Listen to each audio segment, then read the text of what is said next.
வணக்கம் நண்பர்களே.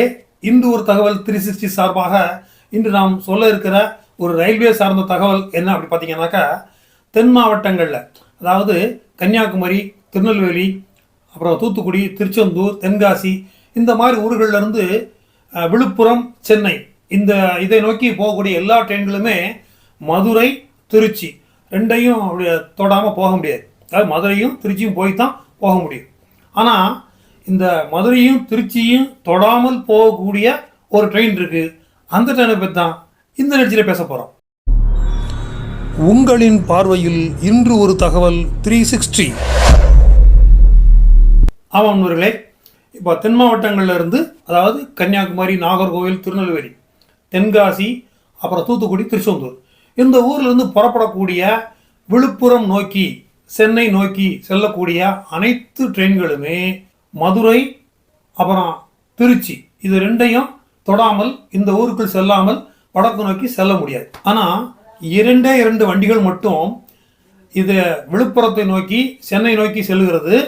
ஆனால் மதுரையை மட்டும் டச் பண்ணாமல் ஆனால் திருச்சியை மட்டும் டச் பண்ணி போகும். அது எப்படிப்பட்ட ரூட் அப்படி பார்க்கும்போது நம்பர் 1 இந்த சிலம்பு எக்ஸ்பிரஸ், அதாவது வண்டி எண் 20681, 20682, அதாவது செங்கோட்டையிலிருந்து புறப்பட்டு தாம்பரம் வரை செல்லக்கூடிய சிலம்பு எக்ஸ்பிரஸ். இது வாரத்தில் 3 நாட்கள் ஓடுகிறது.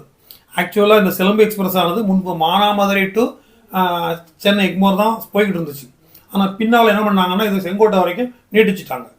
இந்த வண்டியுடைய ரூட்டு பார்த்தீங்கன்னாக்கா, செங்கோட்டையிலிருந்து புறப்பட்டு தென்காசி முக்கியமான ஊரான அடுத்து ராஜபாளையம், அப்புறம் சிவகாசி, விருதுநகர் வந்தவுடனே இது மதுரை நோக்கி செல்லாமல் சைடில் பார்த்தீங்கன்னாக்கா அருப்புக்கோட்டை, மானாமதுரை, சிவகங்கை, காரைக்குடி, புதுக்கோட்டை, அப்புறம் திருச்சி போய் அப்புறம் என்ன செஞ்சிடாது விழுப்புரம் நோக்கி போய் அப்படியே தாம்பரம் போய் சேர்ந்துடும். ஸோ இந்த வண்டி மதுரையை தொடாது, ஆனால் திருச்சி போய் சேர்ந்து தான் போகும். அதே போல் இன்னொரு வண்டி ஒன்று இருக்குது. கன்னியாகுமரியிலிருந்து புறப்பட்டு புதுச்சேரி வரைக்கும் செல்லக்கூடிய வண்டி நம்பர் 16861, 16862, கன்னியாகுமரி டு புதுச்சேரி வரை செல்லக்கூடிய எக்ஸ்பிரஸ் வண்டி.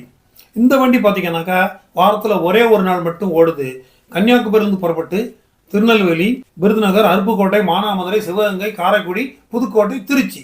ஸோ திருச்சி போன பிறகு இது தஞ்சாவூர் வழியாக, கும்பகோணம் வழியாக விழுப்புரம் போய் சேர்ந்து பலபடி எங்கே போயிடுது, புதுச்சேரி போயிடுது. ஸோ எனிவே இந்த 2 வண்டிகளும் மதுரையை தொடாமல் திருச்சியை மட்டும் தொட்டுக்கொண்டு செல்கிறது. ஆனால் ஒரே ஒரு வண்டி மட்டும் மதுரையும் போகாது, திருச்சியும் போகாது, ஆனால் சென்னைக்கு போகுது. அது எந்த வண்டி அப்படின்னு சொல்லி பார்க்கும்போது வண்டி number 20683, 20684, Sengottai to Tambaram super fast express. இந்த வண்டி வாரத்தில் 3 நாட்கள் ஓடுகிறது. அது எப்படி சார், மதுரையும் தொடாது, திருச்சியும் தொடாது, ஆனால் விழுப்புரம் எப்படி போகும் அப்படின்னு சொல்லி பார்க்கும்போது இந்த வண்டிக்கு கொடுக்கப்பட்டுள்ள ரூட்டு சற்று வித்தியாசமான ரூட்டு. என்ன பார்த்தீங்கன்னாக்கா, இந்த வண்டியானது வண்டி number 20683, 20684 Sengottai to Tambaram super fast வண்டியானது செங்கோட்டையிலிருந்து புறப்பட்டு தென்காசி, அம்பாசமுத்திரம், அப்புறம் பார்த்தீங்கன்னாக்கா கல்லிடைக்குறிச்சி, சேரன் மகாதேவி, திருநெல்வேலி. ஸோ இந்த ரூட் வழியாக திருநெல்வேலி அடையுது. திருநெல்வேலிக்கு அப்புறம் பார்த்தீங்கன்னாக்கா இந்த வண்டியாவது நேராக அடுத்த ஸ்டாப் விருதுநகர் தான். விருதுநகருக்கு அப்புறம் அடுத்த ஸ்டாப் பார்த்தீங்கன்னாக்கா மதுரைக்குள்ளே போகாமல் நேராக வலது பக்கமாக திரும்பி அருப்புக்கோட்டைக்கு பிறகு பார்த்தீங்கன்னாக்கா இந்த வண்டிக்கு ஸ்டாப் காரைக்குடி தான் கொடுத்துருக்குறாங்க. மானாமதுரை, சிவகங்கை, மானாமதுரைங்கிறது ஒரு ஜங்ஷன், சிவகங்கைங்கிறது டிஸ்ட்ரிக்ட் ஹெட் குவார்ட்டர்ஸ். ஆனால் ரெண்டுக்கும் இதுக்கு ஸ்டாப் கொடுக்கல. அதன் பிறகு பார்த்தீங்கன்னா அந்த வண்டி காரைக்குடிக்கு பிறகு பார்த்தீங்கன்னாக்கா அறந்தாங்கி, பட்டுக்கோட்டை, முத்துப்பேட்டை, திருத்துறைப்பூண்டி, திருவாரூர், மயிலாடுதுறை, சிதம்பரம், திருப்பாதிரிப்புலியூர், இது கடலூருக்கு பக்கமுள்ள ஊர். அதன் பிறகு பார்த்தீங்கன்னாக்கா விழுப்புரம் போன பிறகு நேராக தாம்பரம் தான் நிற்கும். இடையில விழுப்புரத்துக்கும் தாம்பரத்துக்கு இடையில ஸ்டாப்பு கிடையாது.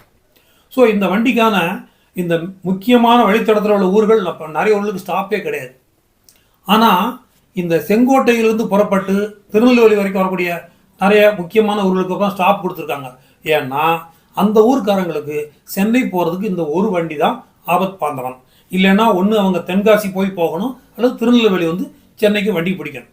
ஸோ அவர்கள் அந்த வண்டியை பயன்படுத்தணுக்காக அந்த இடையில உள்ள செங்கோட்டைக்கும் திருநெல்வேலிக்கும் இடையில உள்ள அந்த முக்கியமான இந்த அம்பாசமுத்திரம், கல்லைக்குறிச்சி, அப்புறம் சேரன்மதாவி போன்ற ஊர்களில் ஸ்டாப் கொடுத்துருக்காங்க. ஸோ அதில் அவங்க நேராக சென்னைக்கு போகலாம். அது மட்டும் இல்லை, இந்த ஊர்க்காரங்கள்லாம் நேராக அறந்தாங்கி, பட்டுக்கோட்டை, காரைக்குடி இந்த மாதிரி ஊர்களுக்கு போகிறதுக்கு உள்ள ஒரே வண்டியும் இதுதான். இது அப்படியே நம்ம வைஸ் வர்சாவும் எடுத்துக்கலாம். அதாவது அந்த ஊருக்காரங்க தென்காசிக்கோ திருநெல்வேலிக்கோ வர்றதுக்கு இந்த ஒரு வண்டி தான் நேரடியான வண்டியும் அப்படிங்கிறத நம்ம தெரிஞ்சுக்கணும். ஸோ இந்த வண்டியோடைய சிறப்பை பார்த்தீங்கன்னாக்கா தென் மாவட்டங்கள் தான் வருது. தென்காசியிலிருந்து புறப்பட்டு திருநெல்வேலி வழியாக வருது. ஆனால் விருதுநகர் வந்தவுடனே மதுரையும் டச் பண்ணாது, திருச்சியும் டச் பண்ணாது. ஏன்னா இது அப்படியே காரைக்குடியிலேருந்து திரும்பி அறந்தாங்கி பட்டுக்கோட்டை வழியாக நேராக விழுப்புரத்தில் போய் அந்த ரூட்டை பிடிச்சிருது. ஸோ அதனால தென் மாவட்டங்கள்லேருந்து சென்னைக்கு போகிற வண்டியில் இந்த வண்டியானது ஒரு வித்தியாசமான வண்டி. இந்த வண்டியில் நான் பலமுறை பயணித்திருக்கிறேன். நீங்கள் இந்த மாதிரி வண்டியில் பயணித்திருக்கீங்களா பற்றி கீழே கமெண்ட்ஸ் பகுதியில் தெரிவிங்க. இது போன்ற வித்தியாசமான ரயில் சம்பந்தப்பட்ட தகவல்களுக்கும் சுற்றுலா சார்ந்த தகவல்களுக்கும் நமது இண்டோர் தகவல் திருச்சியோடு எப்பொழுதும் இணைந்திருங்கள். நம்ம சேனலுக்கு இதுவரைக்கும் சப்ஸ்கிரைப் பண்ணாதவங்க சப்ஸ்கிரைப் பண்ணுங்க, ஷேர் பண்ணுங்க, லைக் பண்ணுங்க. நன்றி, வணக்கம்.